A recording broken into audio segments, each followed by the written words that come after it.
오늘 보실 말씀 신약성경 103쪽 누가복음 8장 4절부터 15절까지 말씀 제가 읽겠습니다.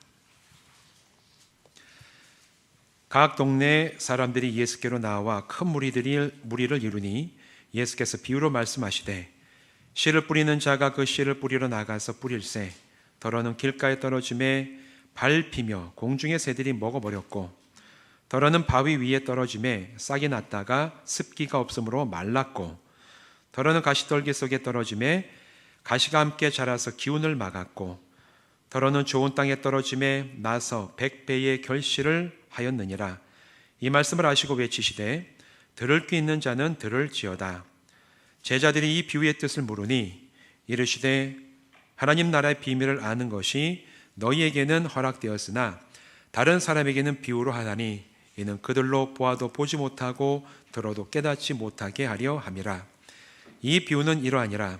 씨는 하나님의 말씀이요 길가에 있다는 것은 말씀을 들은 자니 이에 마귀가 가서 그들이 믿어 구원을 얻지 못하게 하려고 말씀을 그 마음에서 빼앗는 것이요 바위 위에 있다는 것은 말씀을 들을 때에 기쁨으로 받으나 뿌리가 없어 잠깐 믿다가 시련을 당할 때에 배반하는 자요 가시떨기에 떨어졌다는 것은 말씀을 들은 자이나 지내는 중 이생의 염려와 재물과 향락의 기운이 막혀 온전히 결실하지 못하는 자요 좋은 땅에 있다는 것은 착하고 좋은 마음으로 말씀을 듣고 지키어 인내로 결실하는 자니라. 아멘. 기도하겠습니다. 하나님, 첫 해 첫 번째 주일 예배로 모였습니다. 감사합니다. 이 예배가 우리의 영이 사는 예배가 되게 하여 주시옵소서.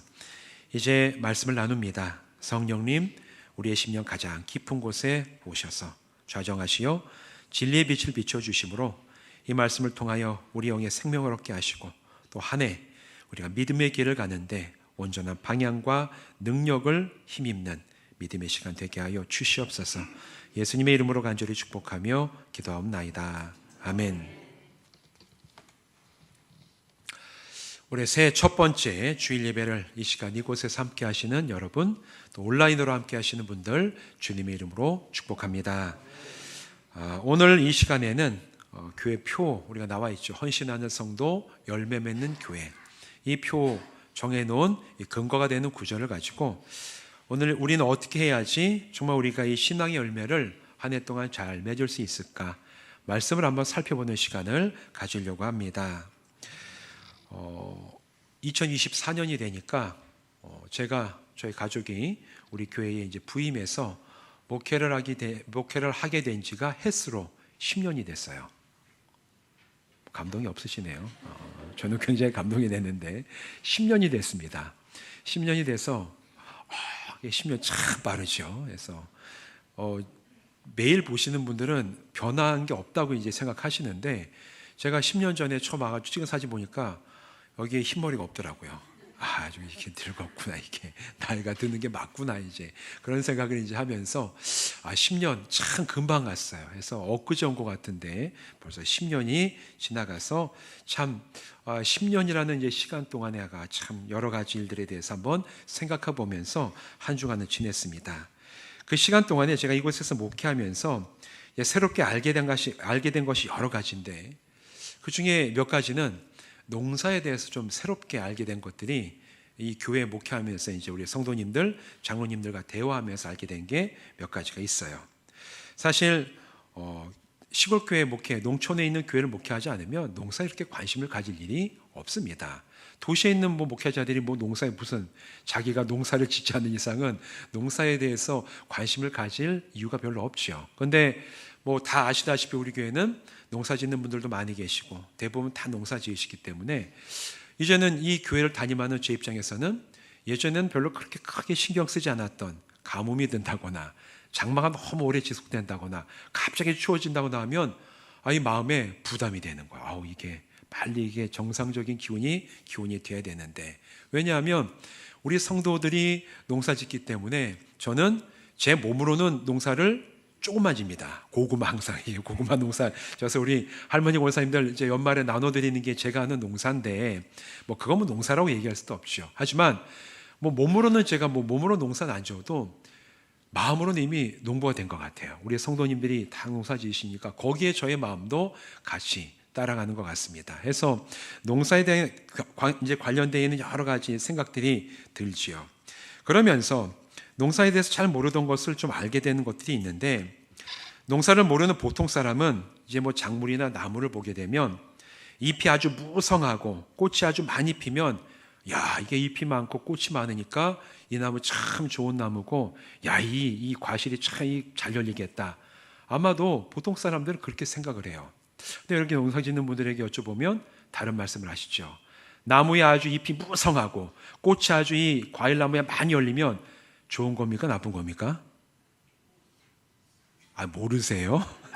아시면서 말씀하시지 않습니까? 우리 장로님들은 프로 농부신데 저한테 꽃 솎아주러 가셔야 된다. 잎도 나중에 가지도 솎아줘야 되고. 왜냐하면 이게 그냥 보통 사람들이 보기에는 모양이 멋있고 잎도 많고 꽃도 많으면 그게 좋을 거라고 생각하지만, 농사를 짓는 농부들에게는 그게 제일 좋은 게 아니에요. 왜냐하면 잎이 너무 많고 그러면 이 과일로 가야 될 영양분들이 잎과 가지로 다 가버리면 이 나무는 튼실해져도 과일이 안 열리지 않습니까? 또 꽃이 너무 많아지면 열매가 많이 맺히게 되면 영양분이 다 퍼져버리니까 제대로 된 과실을 얻을 수가 없다라고 말씀을 하시더라고요. 그래서 사람들이 보기에는 잎도 많고 꽃이 많이 열리면 보기도 좋은 게 다 좋은 게 아니라, 농부들에게는 좋은 열매를 맺을 수 있는 나무가 정말 좋은 나무구나. 그거를 제가 여기 와서 10년을 목회를 하면서 깨달은 사실이에요. 그러니까 농사 짓는 분과 안 짓는 분이 바라보는 관점이 다른 거예요. 농사 짓는 분들에게는 나무 모양이 별 볼 일 없을지라도, 잎이 아주 빡빡이 타지 않을지라도, 꽃이 막 찬란하게 열리지 않을지라도 이 나무가 좋은 과실을 내면 그거야말로 최고의 나무예요. 벌써 이 목적이 다른 겁니다. 근데 농사에 대해서 이렇게 조금씩 더 알게 되면서 성경에 나오는 농사의 비유에 대해서도 성경을 보면서 좀 더 깊이 생각하고 이해할 수 있는 기회를 얻게 됐어요. 아마 이거는 농촌에서 목회하는 목회자들만 가질 수 있는 특권이라고 생각이 됩니다. 얘기 들어보다 보면 성경에서 말하는 예수님의 비유 말씀, 또 성경에서 얘기하는 여러 가지 농사에 관련된 얘기들을 오늘 실제적으로 농사 짓는 분들과 얘기하다 보니까 이 성경의 이 비유와 말씀 같은 것들을 좀 더 깊이 있게 이해할 수 있었던 것도 저에게는 10년 동안 농촌에서 목회하면서 얻을 수 있었던 굉장히 좋은 기회였어요. 사실 성경은 농사에 관련된 이야기들이 많이 나오죠. 열매에 대한 이야기도 나오는데, 이 열매에 대한 가장 유명한 말씀 중에 하나가 사도 바울이 갈라디아서 5장 22절과 23절 말씀에 기록한 성령의 열매에 대한 말씀이에요. 그 신앙점검표 앞에 보면 제가 기록해 놨죠. 성령의 열매 몇 가지죠? 9가지에 대해서 얘기를 하죠. 이렇게 얘기하고 있습니다. 오직 성령의 열매는 사랑과 희락과 화평과 오래 참음과 자비와 양성과 충성과 온유와 절제니 이 같은 것을 금지할 법이 없느니라.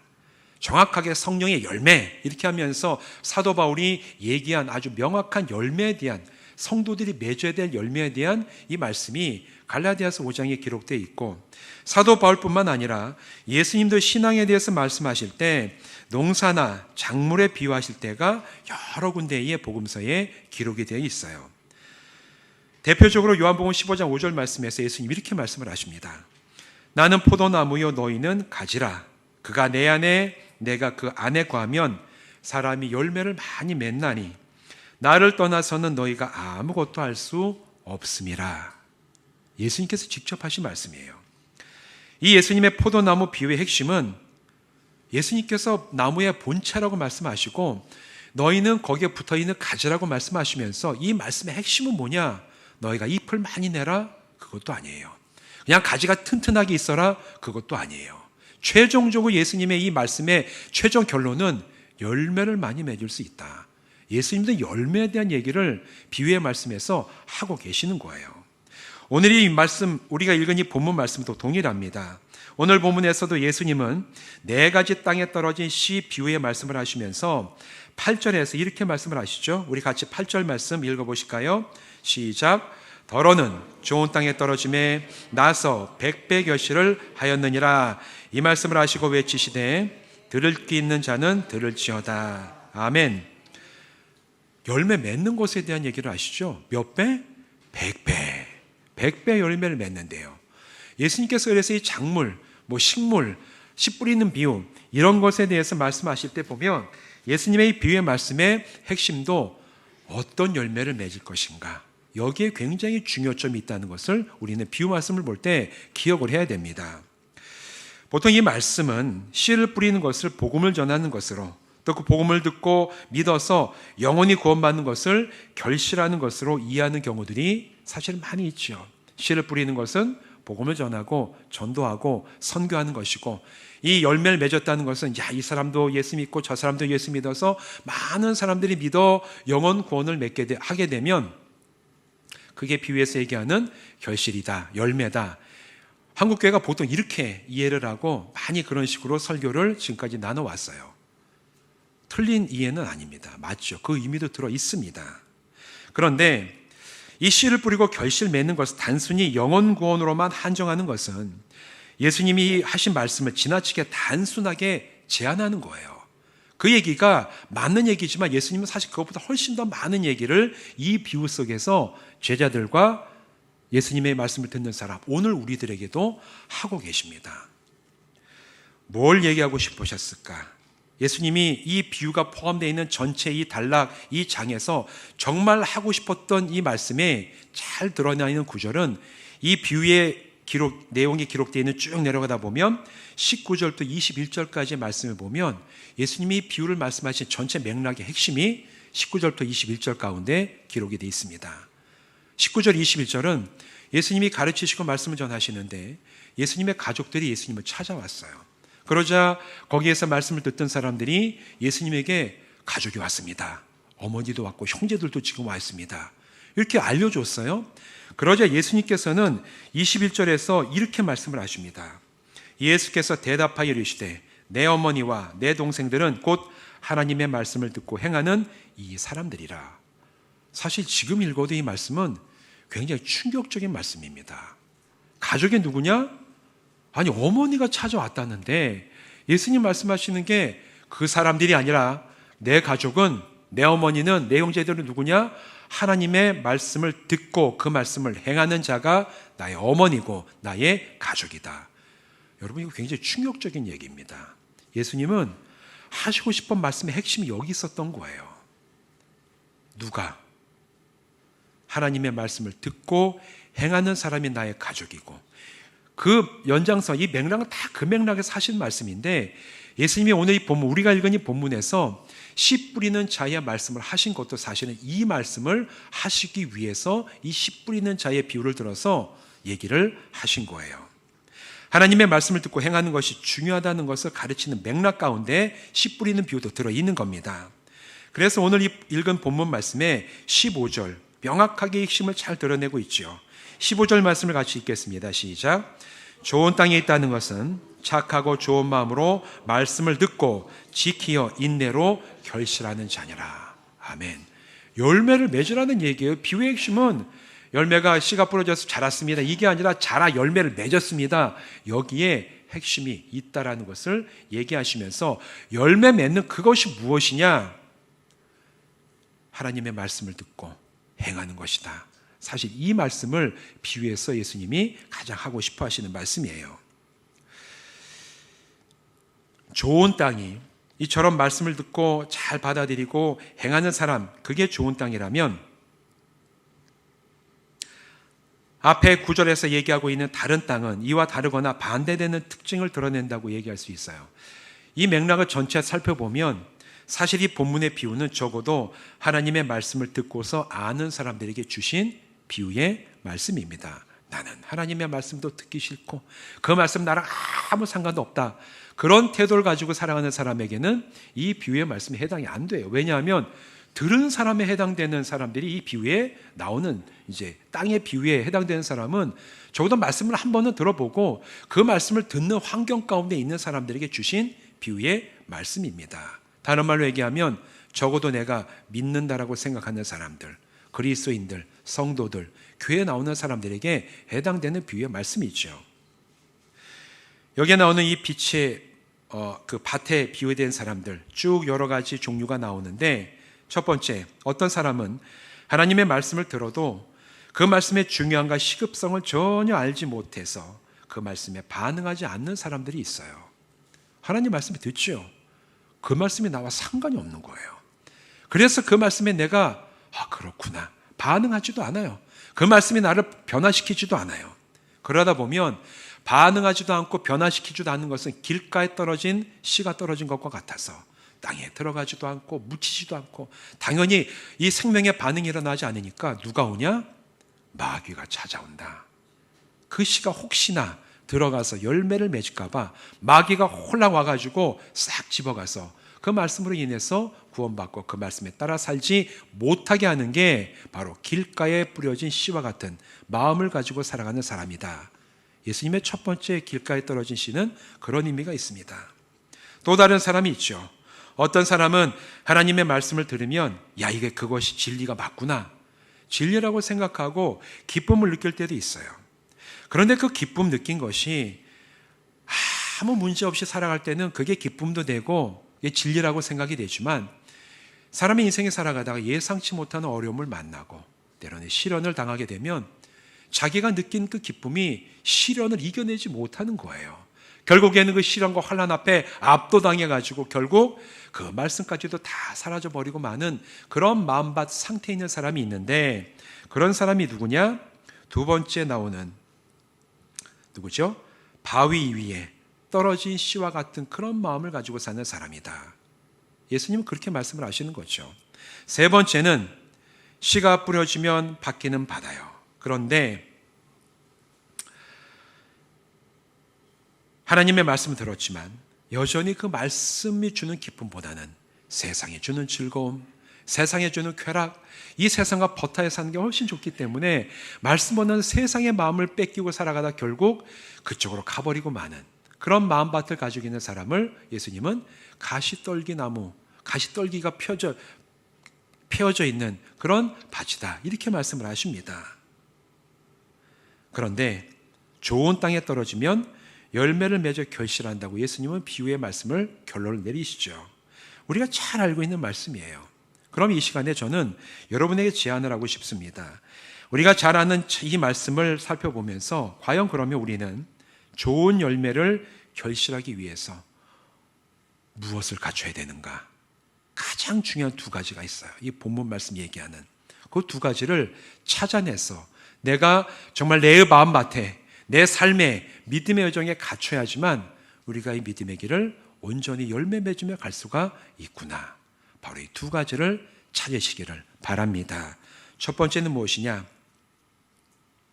여러분, 한번 질문을 하고 싶습니다. 여러분, 좋은 열매를 얻기 위해 가장 중요한 게 뭡니까? 어떻게 하셨어요? 여러분, 어떤 분들은 비를 많이 주는 겁니다. 어떤 분들은 물을 잘 줘야 됩니다. 가지치기를 그거 중요하죠. 근데 좋은 열매를 맺기 위해서 제일 중요한 건 좋은 씨를 확보하는 겁니다. 좋은 종자, 또 과실나무는 좋은 나무를 확보하는 거예요. 나무가 좋지 않고 씨가 좋지 않고 그러면 아무리 농사꾼이 잘 관리를 하고 영양을 잘 주더라도 씨가 안 좋으면 열매는 안 좋아요.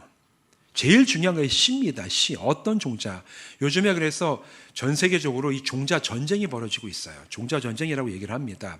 가장 좋은 이 종자를 개량해내는 게 각 국가의 기간 산업이 돼가지고, 사실은 지금도 우리가 외국에서 좋은 씨앗을 수입해오면 로열티를 굉장히 많이 줘야 돼요. 이제 그게 농사 지시는 분들은 아실 겁니다. 그 씨가 우리가 품종 개량한 것이면 저렴하게 하지만 외국에서 들어오는 좋은 씨앗은 이게 종자 개량, 좋은 품종을 만드느라고 돈을 많이 내야 돼요. 그걸 사용하려면. 그게 뭐냐면 좋은 열매, 좋은 결실을 맺기 위해서는 첫 번째 제일 중요한 건 좋은 씨를 내가 확보하는 겁니다. 네, 여러분, 신앙생활도 마찬가지예요. 성도가 맺어야 하는 신앙의 열매것이 그 씨앗이 어떤 것인가에 따라서 그 사람이 맺는 열매가 달라집니다. 오늘 여러분 11절 말씀을 보면 본문 말씀에서 얘기하고 있는 씨, 우리가 확보해야 될 씨가 무엇인지를 명확하게 얘기해 주고 있죠. 우리 11절 같이 읽겠습니다. 시작. 이 비유는 이러하니라. 씨는 하나님의 말씀이요. 무엇을 우리의 신앙에 뿌려야 됩니까? 하나님의 말씀을 뿌려야 돼요. 다른 여러 가지가 있겠지만 우리가 뿌리고 우리가 추수해야 될 가장 중요한 씨는 하나님의 말씀의 씨라고 예수님께서 정확하게 얘기를 하시죠. 최고의 좋은 씨는 하나님의 말씀이에요. 하나님의 말씀을 듣고 알고 기억하고 그 말씀에 순종하고 지켜나가는 것이 최고의 신앙의 열매를 맺는 가장 기초이자 기본이라는 얘기입니다. 하나님의 말씀이 없이 내가 뭔가를 이루려고 하면 이루어지는 것 같아요. 그런데 길게 보면 뭔가 이룬 것 같지만 그 이룬 것이 진짜 바람직하지 않고 사람을 살려내는 것이 아니고 어쩌면은 나를 드러내는 어떤 그런 수단과 방법에 불과한 것들이 얼마나 많이 있습니까? 왜냐? 내 마음밭에 뿌리는 것이 하나님의 말씀이 아니라 자기의 어떤 명예심, 아니면 내가 사람들에게 인정받고 싶어하는 것, 내가 보기에 좋아하는 그런 것들을 마치 씨앗처럼 여겨서 내 마음밭에 뿌리고 그걸 추구해 나가면 열매는 씨앗의 종속이 돼요. 그 수준 이상을 넘어설 수 없는 결실을 맺게 된다는 겁니다. 그런데 예수님은 말씀하십니다. 믿는 사람들이 마음밭에 뿌려야 될 씨는 무엇이다? 하나님의 말씀이에요. 하나님의 말씀을 뿌려야 돼요. 그럴 때 좋은 영적인 열매를 맺을 수가 있습니다. 여러분, 그래서 올해 왜 매일 성경을 매일같이 읽으라고 말씀드리고 이걸 왜 계속 몇 주 동안 이걸 사고 여러분에게 드리고 성구 영신 예배 첫 번째 예배 시간에 한번 같이 읽어보고 한 이유가 우리의 교회표처럼 열매 맺는 교회가 되기 위해서 그래요. 우리가 열매를 맺기 위해서는 하나님의 말씀을 가까이 하지 않고는 좋은 열매 맺을 수가 없습니다. 내가 하나님의 말씀을 정말 알고 그 말씀을 내 마음에 뿌리지 않으면 우리가 나가야 될 신앙의 방향을 제대로 알 수가 없어요. 그 말씀이 능력이 되고 그 말씀이 힘이 돼서 우리에게 다가오지 않으면 우리 능력만 가지고 어떻게 우리가 신앙생활을 제대로 감당해낼 수가 있겠습니까? 정말 헌신하는 성도, 열매 맺는 교회가 되기 위해서 그래서 우리가 매일 성경을 구입을 하고 때로는 잘 적응이 안 되더라도 읽고 묵상하고 기억하고 그 말씀을 나에게 적용하는 훈련을 할 때 그때 비로소 우리는 정말 하나님께서 우리에게 찾으시고 주님이 기뻐하시는 믿음의 열매를 우리의 삶 가운데 우리 교회 안에 풍성하게 맺게 될 줄로 믿습니다. 왜 하나님의 말씀이 아니라 자기의 나의 가치관, 내 생각 이런 거를 열매처럼 씨앗처럼 생각해서 내 안에 심으면 안 되는 중요한 이유가 있어요. 왜냐하면 하나님의 말씀에는 생명이 있습니다. 그런데 내 생각, 내 가치관, 나의 의에는 생명이 없어요. 여러분, 씨를 심을 때 우리 농사 짓는 분들은 그런 생명에 대한 감각이 아주 예민하시다는 걸 제가 많이 느끼게 되는데 뭐 깨를 예를 들어가지고 깨 하나 심는데 그 깨가 얼마나 합니까? 엄청나게 크죠? 못 보셨구나, 깨를. 깨라는 게 있습니다. 아마 많이 심어보세요. 깨 얼마나 작아요. 이 작은데 이걸 심으면 나요. 왜 나죠? 살아있기 때문에 나는 거예요. 크지 않고 아주 작고 크게 정말 털면 먼지처럼 날아버리는 이 깨인데 이걸 심으면 뭐가 나는 이유는 그 작은 것 안에 생명력이 있기 때문에 살아나는 겁니다. 하나님의 말씀이 동일해요. 하나님의 말씀이 별것 아닌 것 같고 읽어도 별로 나에게 큰 의미가 없는 것 같아도 이 말씀을 가까이 하고 이 말씀을 읽고 묵상하고 기억하고 내 삶에 적용하면 살아납니다. 내가 살아나요. 왜? 하나님의 말씀에 생명이 있기 때문에 그래요. 나의 어떤 내 생각은 생명이 없어요. 그래서 그걸 열심히 추구하다가 내가 힘들고 내가 지치면 그냥 쓰러져 버립니다. 왜? 거기에 생명과 능력이 있지 않기 때문에 나를 일으키질 못해요. 그러나 하나님의 말씀에는 생명이 있어요. 그래서 히브리서 4장 12절에 이렇게 얘기를 합니다. 하나님의 말씀은 살아있고 활력이 있어 좌우에 날선 어떤 검보다도 예리하여 혼과 영과 및 관절과 골수를 찔러 쪼개기까지 하며 또 마음의 생각과 뜻을 판단하라니. 뭐라고요? 하나님의 말씀은 살아있어서 비록 나는 지칠 수 있어요. 나는 넘어질 수 있습니다. 그러나 하나님의 말씀을 가까이 하는 사람은 그 하나님의 말씀이 그 사람의 마음속에 있기 때문에 말씀이 주시는 생명과 능력 때문에 우리는 다시 일어나게 될 줄로 믿습니다. 때로는 그 말씀을 붙잡고 있을 때 내가 나가는 길이 어둡고 정말 희미해서 어디로 가야 될지 모를 때도 있어요. 그러나 하나님의 말씀을 가까이 하는 사람은 그 말씀이 우리가 나갈 방향이 되고 빛이 됩니다. 시편 119편 105절 말씀, 잘 아는 말씀이죠. 주의 말씀은 내 발의 등이요 내 길의 빛이니이다. 뭐가? 하나님의 말씀이 내가 나가고자 하는데 그 길이 비록 어둡고 저 끝에 뭐가 있는지 알지 못할지라도 나는 볼 수 없어도 하나님의 말씀을 내가 읽고 의지하면 그 말씀이 내 발 걸어가는 발 바로 위에 등과 같이 되어서 돌도 피하게 하시고 구덩이에 빠지지도 않게 하시고 내가 나가는 길을 온전하게 비추시는 빛이 되신다. 성경은 그렇게 얘기하고 있어요. 사랑하는 성도 여러분, 오늘 내가 하나님의 말씀을 가까이 하고 그 말씀을 읽고 내 마음에 품고 정말 그 말씀을 내 삶에 적용하기 때문에 이 히브리서의 고백, 하나님의 말씀은 살아있고 또 이 시편 119편의 고백, 주의 말씀은 내 발의 등이요 내 길의 빛이십니다. 이 고백이 여러분의 한 해 동안 고백하는 여러분의 고백이 되기를 주님의 이름으로 축원드립니다. 그렇게 되길 바랍니다. 이게 열매 맺기 위한 제일 중요한 첫 번째 조건이에요. 뭐? 하나님의 말씀을 가까이 해야 됩니다. 읽어야 됩니다. 내 삶에 적용해야 됩니다. 그럴 때 우리는 열매 맺을 수가 있어요. 두 번째도 있습니다. 두 번째 필요한 건 무엇이냐? 15절 말씀 한번 같이 읽어보실까요? 시작. 좋은 땅에 있다는 것은 착하고 좋은 마음으로 말씀을 듣고 지키어 인내로 결실하는 자니라. 아멘. 이 말씀 보시면 좋은 마음으로 말씀을 듣고라 해서 끝나지 않아요. 그 다음에 뭐가 나오죠? 지키어 인내로 결실하는 자니라.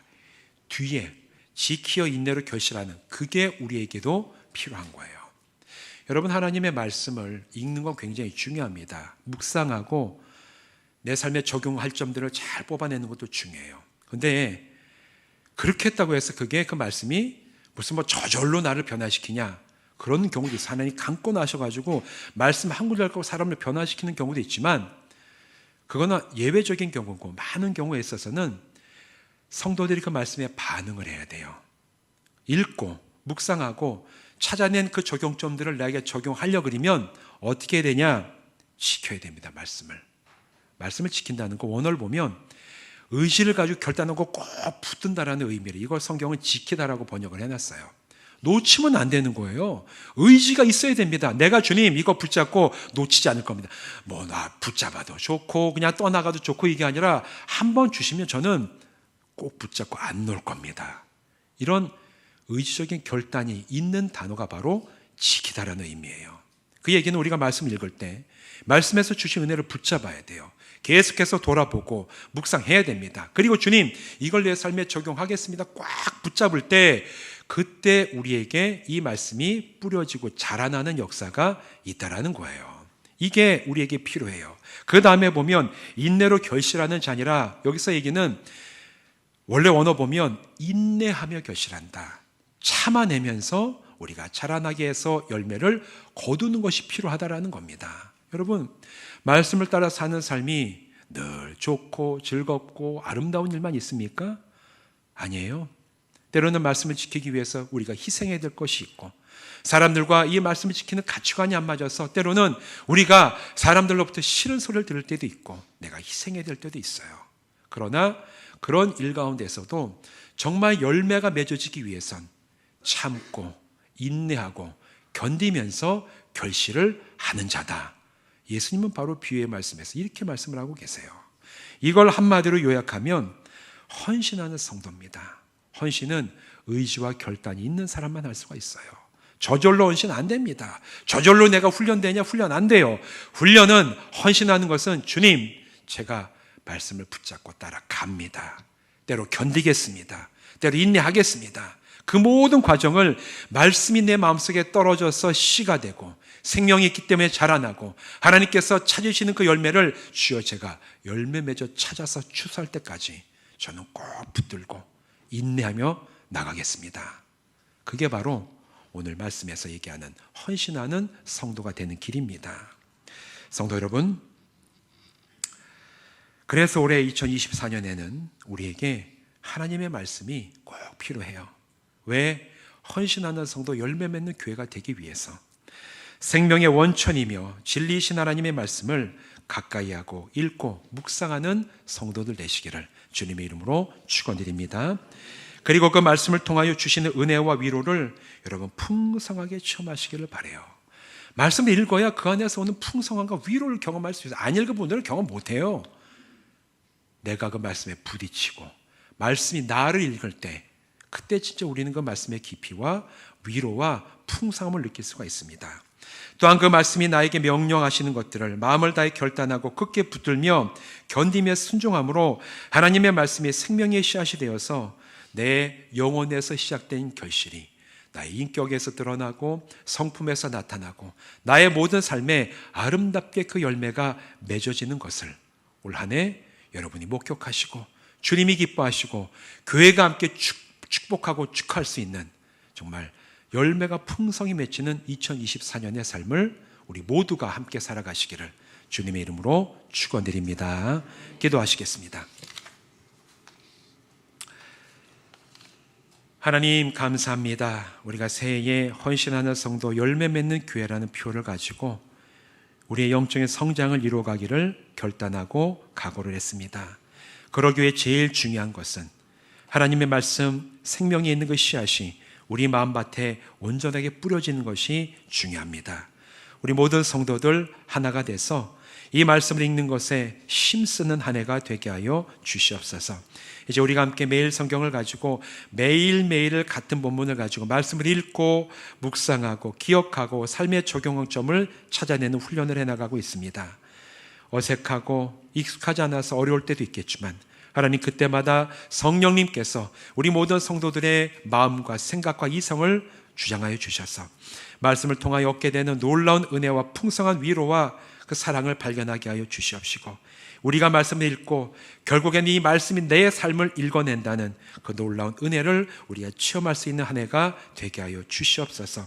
또한 주님, 이 말씀 우리가 읽고 묵상할 때 주님 그냥 흘러보내는 것이 아니라 우리 주님께서 비유의 말씀에서 하신 것처럼 지키어서 꼭 붙들게 하시고 이 말씀 우리의 삶에 적용하는데 참고 인내하고 견뎌내면서 열매가 맺어질 때까지 이 말씀을 붙잡고 씨름하고 순종하며 따라가는 우리 모든 교회 성도들 되게 하여 주시옵소서. 예수님의 이름으로 간절히 축복하며 기도하옵나이다. 아멘.